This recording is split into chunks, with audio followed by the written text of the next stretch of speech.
to see an example of that undefeated nature of Jesus and the life of biblical character here in just a little bit. But before we open up the scriptures, I have somebody that I want to introduce to you. Last week we said farewell to Pastor Tony, who is on his way up to Andrews to begin his Master of Divinity there at the seminary. But we are not left alone as orphans. We have somebody that is here to take his place, and I want to introduce our new associate pastor, Adi Alzarian. Did I say it right? Come on up and you can say it. You can pronounce it for us. But I have just recently gotten acquainted with Adi. He just recently graduated from Southwestern, and we're glad to have you here, Adi. It's good to have you in Conroe. Why don't you just tell them a little bit. First off, pronounce your name, and then just tell us, what you graduated from. Just tell us just a little bit about yourself. We're going to get better acquainted. Tell us just a little bit. Definitely, yeah. My name is Adi Olazron. My last name is really hard to pronounce. Actually, my first name is Alberto, which is equally hard to pronounce. So Adi is fine. And yeah, like Pastor Seek said, I just graduated from Southwestern. I'm really excited to be here with you guys. I really am. I can already tell that this church looks like family. But just so you guys know a little bit about myself, I have a beautiful fiance. We've been engaged for about a month now, and we're wedding planning. And one of the things that we love to do together is we love to go backpacking, we love to go hiking, we love to go climbing. So we just love going outdoors and, of course, being with people. So as our time together here begins, I'm really looking forward to getting to know each one of you and being here with you guys. Thanks a lot. Now, what are you guys going to do today before you leave here? That's right. Very good. Very good. Now make it happen. So make sure that you get acquainted and you embrace and welcome Adi into the family. I already kind of like a nickname for you, Adi, because when I look at my directory on my phone, and for those of you who have iPhones, this is what it does. It takes the initial of the first name and the initial of the last name and puts it together, right? So all you see is the two initials. So what I've got for you is I've got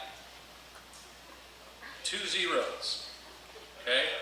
So for those of you who are familiar specifically with shotguns, what is that? Double aught. Double aught, that's right. So we got double aught, Pastor Double aught.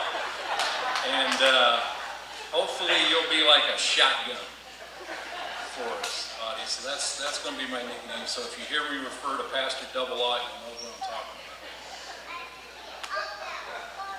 Let's bow our heads for prayer. Heavenly Father, everything that we do think that we're a part of, all that we do is for the ultimate goal of you restoring us to our original condition. That original condition was made in your image. That's what it's all about. You're trying to get us back there to that original condition. Lord, you're able, because you are the creator of the universe. I just pray that as we look at the life of Judah, that we will understand in the very depths of our souls the power that you have, and then the love that you have to be able to utilize that power on our behalf to restore us to that condition. We ask this because of Jesus and what he is doing for us in the heavenly sanctuary. Amen. Now, we have spent the last several months considering what it is that makes us unique as Adventists. Why do we even exist? Because I still maintain, folks, that if there is not something special and unique about us. If we do not have a unique and a special message to give to the world, if we don't have a mission that is special and unique, then we might as well shut our doors, close up shop, and go join another church. I truly mean that. I'm not saying that just for shock value. I mean that. But I do believe that God has called us for such a time as this. And that we are a called and a special people with something very special to share with you. And so what I want to do today, and we'll probably do over the coming weeks, is to take a look at characters in the Bible that have experienced transformation. And to see exactly what it is that the power of God can do in the life of an individual. And we're going to start in Genesis 38. Now this story in Genesis 38 is so important that God saw fit to interrupt a very, very important story about the life of Joseph. Because it's inserted right in the middle of the story of Joseph, which I find interesting. Because in Genesis 37, you see Joseph being sold into slavery in Egypt. And before we hear about what happens to him in the house of Potiphar in Egypt, we get Genesis 38. So we actually have to take a sidebar. We actually have to have another story that we examine in the life of Judah before we finish up the story of Joseph. Now, this is a rather fascinating chapter because it's actually a part of the Bible that you don't really want to read in public and in church. And I am going to skip a little bit of this just because we want to keep this as family friendly as possible here in church. But follow with me. I'm going to stop after the first verse to consider something because I think there's a very important lesson here. But here's what it says in chapter 38. It says, "It came to pass at that time that Judah departed from his brothers and visited a certain Adullamite whose name was Hira. And Judah saw there a daughter of a certain Canaanite whose name was Shua.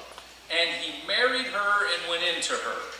So this is what I want us to understand or to take a look at in these first two verses. It says that Judah departed from his brothers. He left his family, which was the same essentially as the church. So Judah not only leaves his family, but he left the church. Now why did he do that? Why? Any thoughts? Why did Judah leave the church here? Why did he leave his brothers?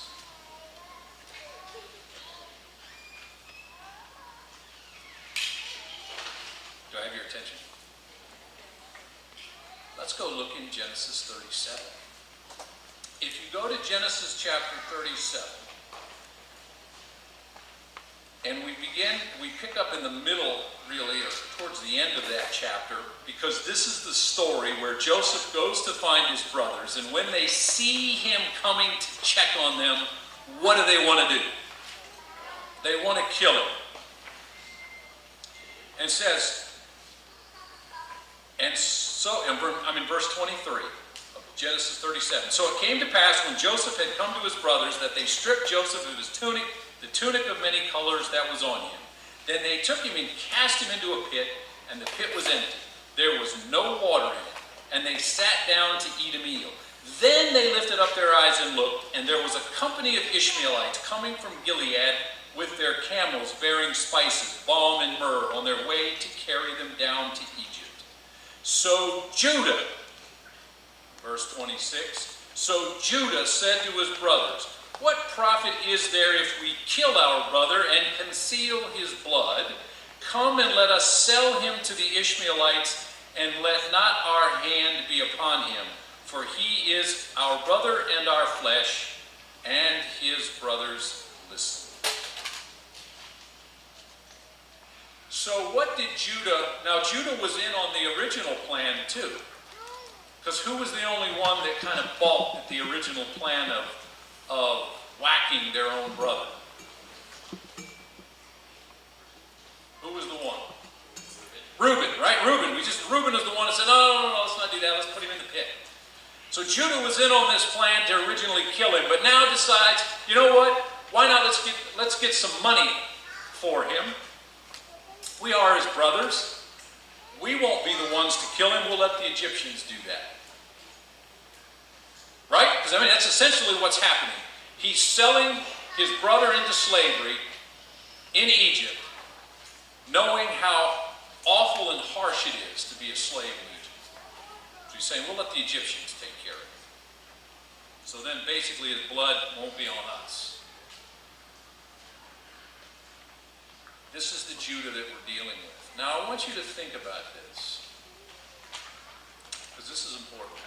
And I think this has some very, very important ramifications for us as a people living in the last days of Earth's history.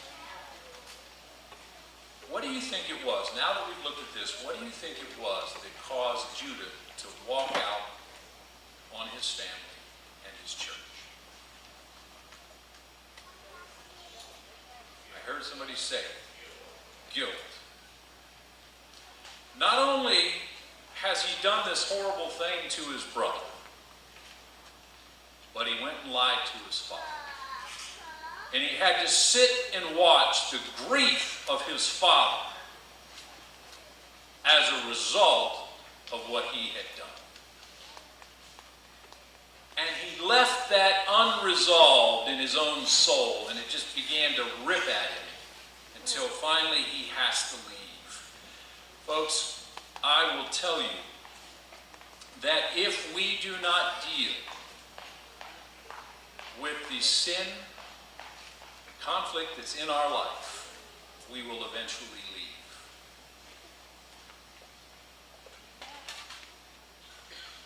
Now, fortunately, we get to take a look at this sobering element first, and we're going to move on to, I think, a very beautiful story. But I think it's worth us pausing here to consider this, because have you heard of anything called the shaking? Come on, folks. Hopefully. The Bible even tells us, it says that everything will be shaken. Was the faith of the disciples shaken when they saw their Messiah, who they thought was going to establish Israel as the premier nation of the world, crucified on a cross? Yes, absolutely. Was the faith of the early Millerite and Advent pioneers shaken when they thought with all of their heart that Jesus was going to show up on October 22nd of 1844? Yes. And folks, our faith will be shaken that dramatically as well. In fact, I believe that it gets shaken all the time. Our faith gets shaken. How are we going to respond to that? And here's the point. If we face these moments of crisis when we are hanging on to and clinging on to sin and refusing to follow God where He is leading us, that shaking will shake us out. It will shake us out of the comforting and protecting realm of God's fold. That's why this story is so important. And that's why I want to encourage each and every one of us that when the Holy Spirit moves in our hearts to bring conviction, to respond. Because if we don't, we will follow the same path as Judah. Now, the good news is we're going to look at what can happen and what did happen in the case with Judah, and what can happen in the life of each and every one of us. Let's keep going. Verse 3. Let's go back to Genesis 38. We're going to go back to the story of Judah. verse 3, it says, she conceived and bore a son, and he called his name She conceived again and bore a son, and she called his name Onan. And she conceived yet again and bore a son, and called his name Shelah. He was at Chezib when she bore him. So, we see that Judah has how many sons? 3. Now let's keep going. Verse 6. Then Judah took a wife for his firstborn, and her name was Tamar. So the time comes when Judah's firstborn is ready to be married, and Judah finds a wife for his oldest son. Her name is Tamar. Now, I'm going to tell you a little bit of the rest of this story. We're not going to read it together. You can read this on your own for homework this afternoon. But his oldest son is married to Tamar, and he dies. Now, in that culture, what was to take place? You remember? So when he died, his brother was supposed to marry his wife and then raise descendants as if they were his brothers. You follow me? And that was important to people. Powerfully important to people was your descendants, your family line, your family tree. All of that was so important to them. And so this second brother comes along, and it's his job to take Tamar as a wife and then raise up descendants for his brother's family. But he decides he doesn't want to do that, so he refuses to do that, and he dies. So now what happens? The third son is in line, right? Now, it appears when you look at this and you read between the lines, Judah tells Tamar, well, you know what, he's a little younger, he's not old enough. Well, let's wait till he gets older. But then we see that he does get older, and Tamar realizes that, you know what, he's old enough now, but I'm still here a widow. And there's no worse fate for someone in this time and in this culture than to be a widow. You are a nothing. So let's pick up this story. It says, now in the process of time, the daughter of Shua, Judah's wife, died, and Judah was comforted and went up to his sheep shearers at Timnah, he and his friend Hira the Adullamite. And it was told Tamar, saying, look, your father-in-law is going up to Timnah to shear his sheep. So she took off her widow's garments, covered herself with a veil, and wrapped herself and sat in an open place which was on the way to Timnah. For she saw that Shelah was grown, and she was not given to him as a wife. When Judah saw her, he thought she was a harlot, because she had covered her face. Then he turned to her by the way and said, please let me come into you, for he did not know that she was his daughter-in-law. So she said, what will you give me that you may come into me?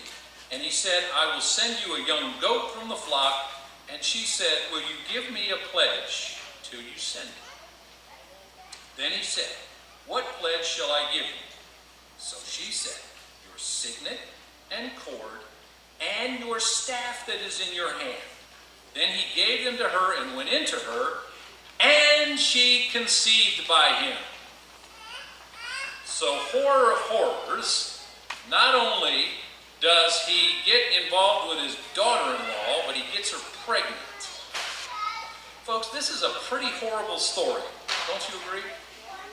Now, folks, I want you to stop right now, and I want you to take stock of this character, Judah. What kind of a person is Judah?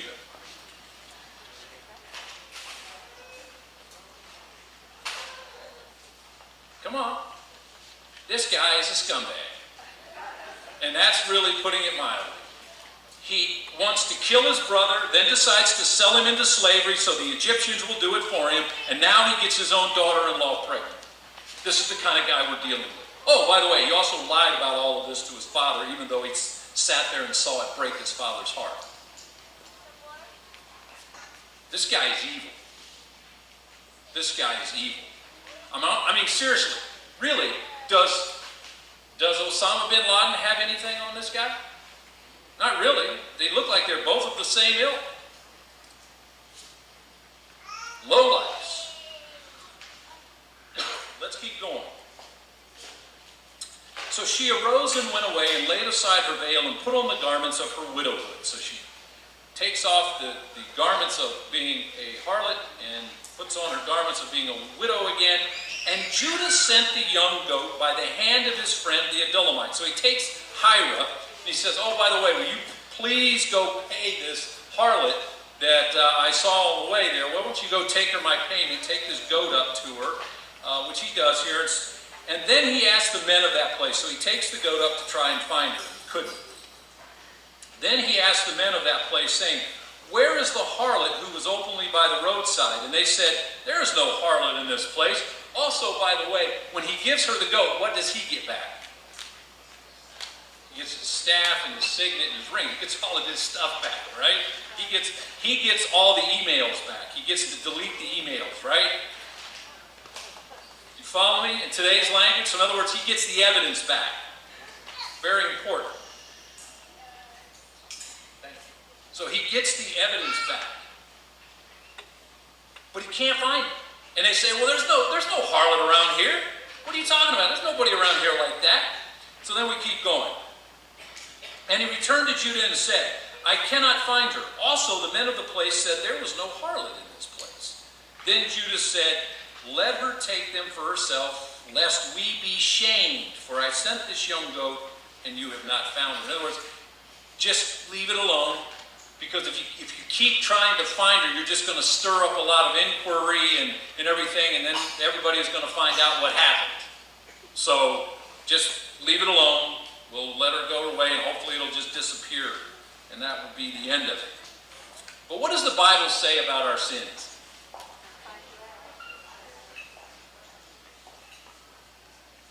Be sure your sins will what? Find you out. So let's keep going.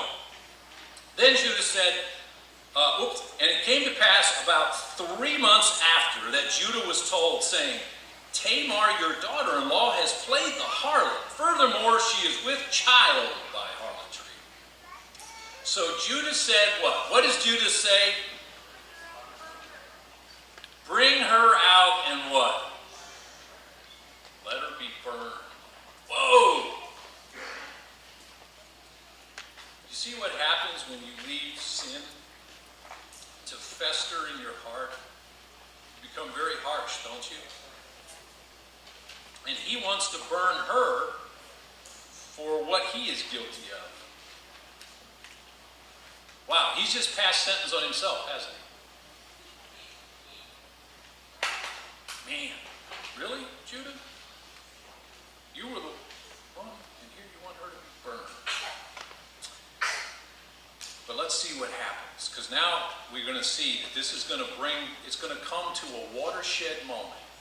Judah is going to have a big choice to make. When she was brought out, she sent to her father-in-law, saying, by the man to whom these belong, I am with child. And she said, please determine who these are, the signet and cord and staff. So as she's standing out here in this is a public thing. You think about it. Here we've got the jury right here, right? And so I bring her out. She's here. And she says, oh, by the way, I have something I want to share. She goes, the father of the child, these actually belong to the father of the child. Judah, can you tell me who these belong to? Now, Judah right now is faced with a big decision. What is the choice that Judah has made about sin up until this point in his life? I heard somebody say it. Cover it. Right? Cover it. Hide it. Ignore it. Try to get away from it. There is a great verse in Proverbs. And it says, 28 verse 13, Proverbs 28 verse 13 says, he that covers a sin will not prosper. We can see that it's been problematic for Judah up until now. Now he's got a choice. Do I continue the pattern that I have been displaying and practicing in my life, or do I make a change? And let's see what he does. So Judah acknowledged them and said, she has been more righteous than I, because I did not give her to Shelah my son, and he never knew her again. Here are the three elements of genuine conversion. These are the three elements of genuine rebirth. This is what it's all about right here, is reaching this point in your life. Now, what are they? What are the three elements here? What are the three things that we see? You guys want to take a shot? Confession, right? Confession. He owned it, didn't he? Because what does it say? When she confronted him with the facts, what did he do? What does it say he did?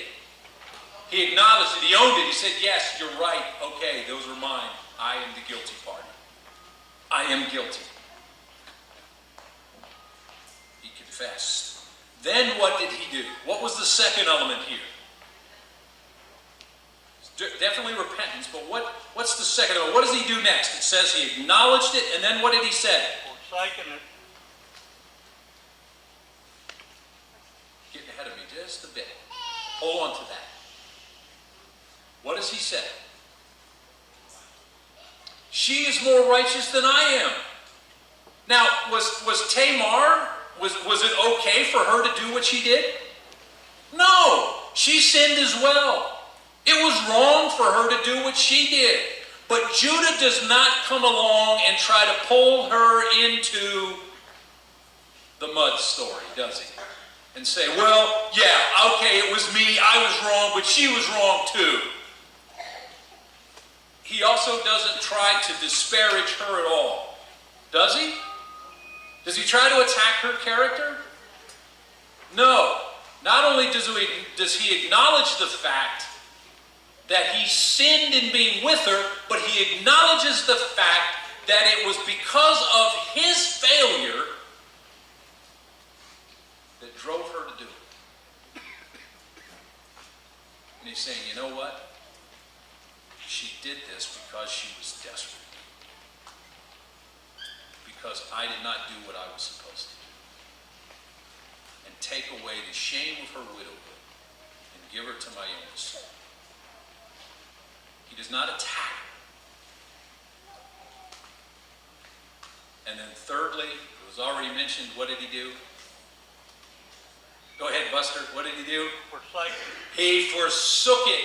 Because what does it say? That one statement at the end there, it says what? He never knew her again. So in other words, it was over. He turned away from his sin. He did not continue in his sin. Those three elements. Own it, confess it. Also, do not disparage the attacker and do not try to transfer some of the guilt or blame to someone else. And thirdly, turn away from sin. Now let's see what this does. Let's see the fruit of this experience, because we've already admitted that we basically have Judah bin Laden here. We have a guy who is despicable. He is absolutely despicable. Folks, there's no other way to describe this guy. In fact, I would say most of us probably are feeling pretty good, because we feel like we're way better than this guy. Because none of us have thought or planned to kill our brother. I mean, literally. I know that many siblings out there, you think about it in that passionate moment, man, I'm going to kill him. But really you don't, right? None of us have actually plotted that said, I am going to kill my brother. Literally kill him. And then said, well, you know what, rather than us being guilty, let's sell him into slavery and let the Egyptians do it. And then watch your father in agony because you've lied to him and you've done this. And then you've gone and gotten your daughter-in-law pregnant. So all of us feel pretty good. This guy is a scumbag, no doubts about it. But let's see what God does with scumbags. Are you ready?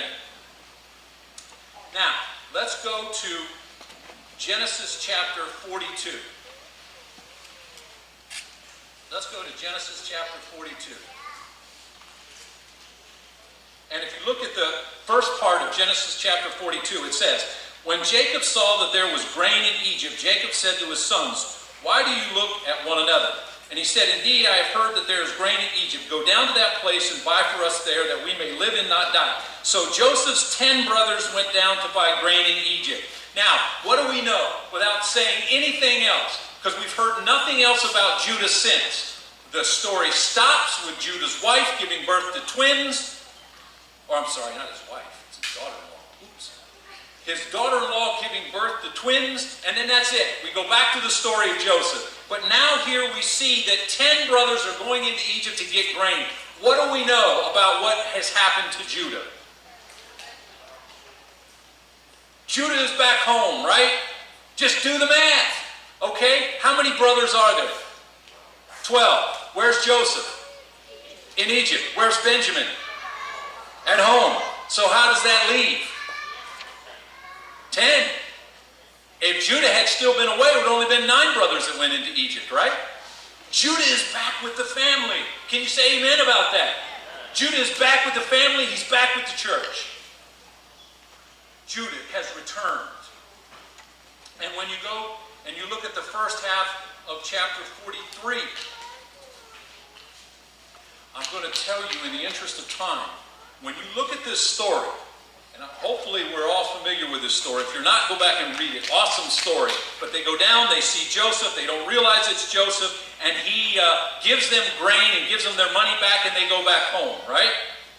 Now, what does he tell them? What's his one stipulation? He says, look, if you're going to come back here and try and get some more grain, you're going to have to do something. What was it?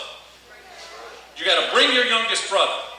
Bring your youngest brother with you. So they go home and they tell their father, they say, hey, look, we met this guy in Egypt. He's the grand poobah, whatever his position was there in Egypt. He was the one that sold us the grain, but he said, if we want more grain, we got to bring Benjamin with us. What was Jacob's answer? No way. Now, you see Reuben step forward. Reuben stepped forward and say, Father, I will be responsible for him. If we have to go, I will be responsible for Benjamin. I will take him, and you can even kill my 2 sons if I don't bring him back. I still don't quite gather the whole idea of this cultural justice. But anyway, he says, you can kill my 2 sons if I don't bring him back. What does Jacob respond to Reuben's offer? No. Sorry, not going to do it. Why not? I'll tell you why. And when you see in Genesis 49, when you see Jacob blessing his children, Reuben is too much of a flim-flammer. He's too wishy-washy. He's not firm and resolute. And Jacob knows that. He says, he wasn't firm enough, so. He says, nope, sorry. Then we see later on, they finally get to the point they've got to go get more grain. So they come back and they say, Father, we've got to go get grain, but we've got to take Benjamin with us. And this time, Judah steps forward. And Judah says, I'll be responsible for you. What's Jacob's response? Yes. He accepts Judah's offer.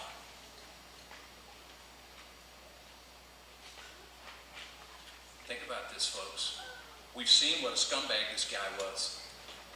But Judah has obviously demonstrated the change in his character such that his father trusts him, and not only does his father trust him, but he trusts him more than the firstborn. And you say, well, he was just more desperate when this happened. Yes, but here is my question. If you say he was more desperate when he accepted Judah's offer than Reuben's, then when he got more desperate, why didn't he go back to Reuben and accept Reuben's offer? Because he trusted Judah more than he trusted Reuben. And then, if you'll go to Genesis 44, you see one of the most beautiful statements of substitutionary punishment coming from Judah, because if you remember the story, Joseph has grabbed Benjamin and he says, look, he stole my cup. Of course, he framed him, and he says, I'm going to keep him and he's going to be a slave here in my house. And Judah knows exactly what's going to happen to his father if they come back without Benjamin, doesn't he? Because he's already seen The agony that his father went through when he lost Joseph. And he stands there in front of Joseph. And he says, look, please take me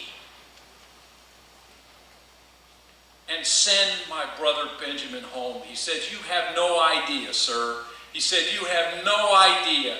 We have another brother. But he was lost.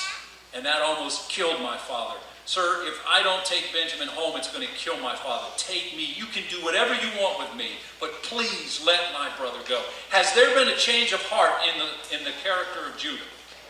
Absolutely. He's a different man. He's a totally different man. In fact, it is this appeal by Judah that breaks Joseph's heart.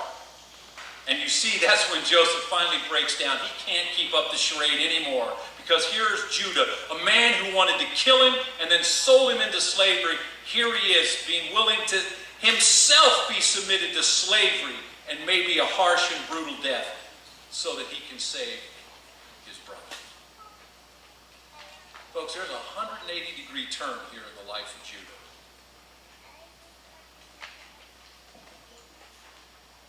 Awesome. And this is what God does with Judah. Now, let's go to Psalm 78. So take your Bible. I want you all to read this. I want you to go to Psalm 78.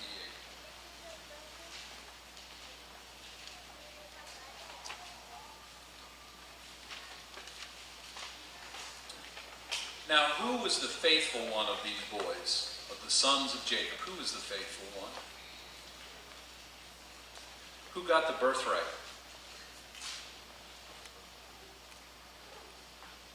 Judah. Who got the birthright? Judah. No? Oh, Joseph. Joseph did. That's right. Joseph did. Because here's what happened. When you got the birthright and you got that special blessing of what which was supposed to go to the oldest, you got two portions. It didn't mean you got twice as much as everybody else. It means that you got two portions. So in this case, this is how it would work. When, like, the inheritance is divvied up and all that kind of thing. So how many sons are there? So you would divide it what?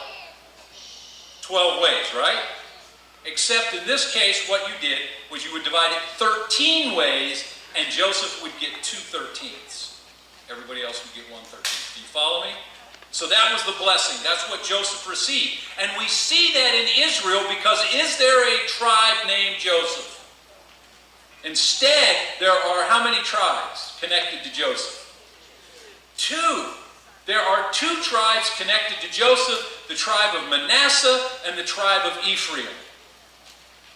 That is the blessing that accrued to Joseph for his faithfulness. Joseph was the faithful one. Joseph is the one that we all want our sons to emulate. Amen? How many of you want your sons to emulate what we just read about Judah? No. But look at what God does. Now this, I think, is incredible. Psalm 78, we're going to start in verse 65. It says, "Then the Lord awoke as one out of sleep, and like a mighty man who shouts because of wine, and he beat back his enemies. He put them to a perpetual reproach. Moreover, he rejected the tent of Joseph and did not choose the tribe of Ephraim, but chose the tribe of Judah." Now, what's he talking about? What did he do in choosing the tribe of Judah?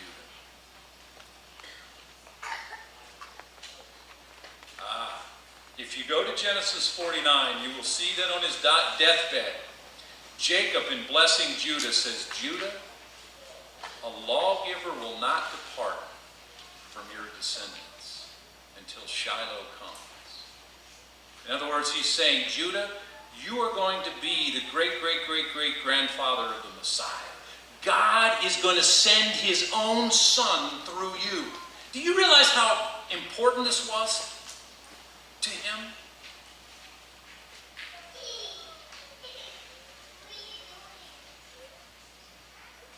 God looks at Judah and says, all right, you were a scumbag of scumbags. But because you responded to my grace, I'm choosing you so that my son, the Messiah, will be your descendant. In fact, if you go to chapter 46 in Genesis, you will see that Judah is the one that Jacob sent out to go and to facilitate the reunification between his family and Joseph. Judah was the one that hatched the plan to send him into Egypt, and Judah is the one that came out to bring about the reconciliation. Read it. Go read it. He is the one. He was the advanced party. Judah was sent out to be the one to bring about the reconciliation. Folks, this is what it's all about. This transformation of character is what it's all about. This is the bottom line. This is what God intends to do in us in preparation for the time of trouble that lies ahead of us and for the beauty of standing in His presence when He comes the second time. A transformation of character. All of us need to have a new experience. Not one of us that can escape it. And folks, we have that choice. And when trial comes to us, we can either become bitter or better. One of my heroes in life is a man named George Washington Carver. How many of you know who George Washington Carver was? We lived only a few miles from his birthplace in Missouri. If there was ever a man who had reason to be bitter, it was George Washington Carver. He was born a slave. He was owned by another human being when he was born into this world. And he had a real desire for knowledge and education. But you know what happened to him when he would go to schools? Like, he walked all the way to Kansas and then later all the way to Iowa so he could go to school. And when he shows up at the school and says, "Hey, I'm here to enroll and go to your school," what do you think they said to a black man in the 1800s? "No, sorry, you can't. You're black. Sorry, you can't be in our school." But you know what? He could have been bitter. He could have been bitter. And had George Washington Carver chosen to be bitter, we never ever would have heard of him. I believe that with all my heart. We never would have heard of George Washington Carver. But instead, because of his faith in God, you can tell the man was a godly man. Because of his faith in God and the grace that he received from God, he became a real giant in developing many agricultural products.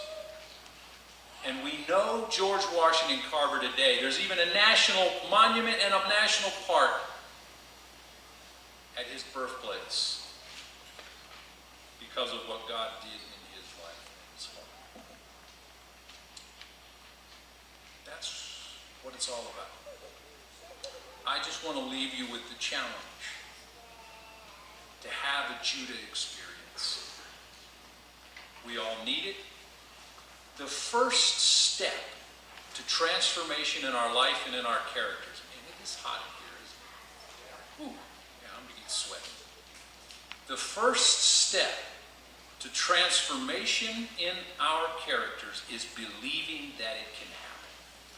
That's why I want to take a look over the next several weeks, maybe months, I don't know, at characters that had a huge transformation in their life, because the more we see it, the more we meditate on it, the more we look at it, the more we'll begin to believe it, and we're on our way to actually having it experienced in our own life.